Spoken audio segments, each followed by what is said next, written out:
tester massivement les étudiants avant les départs en vacances de fin d'année. C'est l'objectif d'une campagne de dépistage du Covid qui vient d'être lancée au Royaume-Uni. J'étais un peu inquiète à l'idée de retourner chez moi juste avant Noël, surtout de voir mes grands-parents. Des tests simples et rapides sont pratiqués dans de nombreuses universités. Je suis très soulagée de pouvoir passer un examen ici et un autre avant de revenir.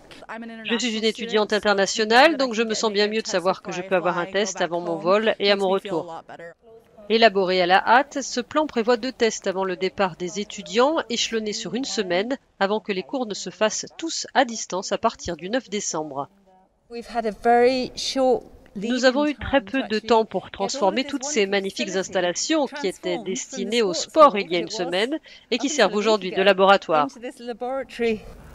Les résultats de ce type de test sont connus en seulement 30 minutes, mais tous les cas ne sont pas forcément détectés. Nous n'avons pas besoin d'équipements de haute technologie, donc pour ce type d'installation, c'est idéal. Et vous pouvez détecter les personnes qui ont une haute dose de virus et qui représentent vraiment une menace pour les autres, donc cela minimise le risque.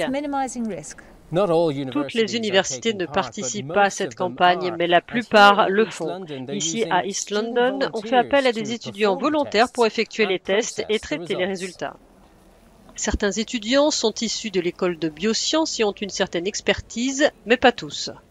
Si vous n'êtes pas suffisamment formé et que vous êtes en charge de ces tests, vous risquez davantage d'obtenir un résultat trompeur et nous craignons que cela ne signifie que les étudiants quittent le campus avec une fausse confiance. Pour certains universitaires, le plan n'a pas été suffisamment réfléchi.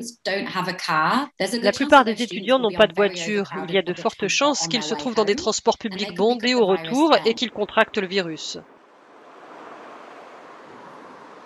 Après l'été, la plupart des étudiants ont été incités à revenir sur les campus, et ce malgré les dangers. Beaucoup ont été rapidement contraints à l'isolement. Après Noël, et avant qu'un vaccin ne soit largement disponible, ils seront nombreux à se demander s'ils doivent poursuivre ou non leur apprentissage à distance.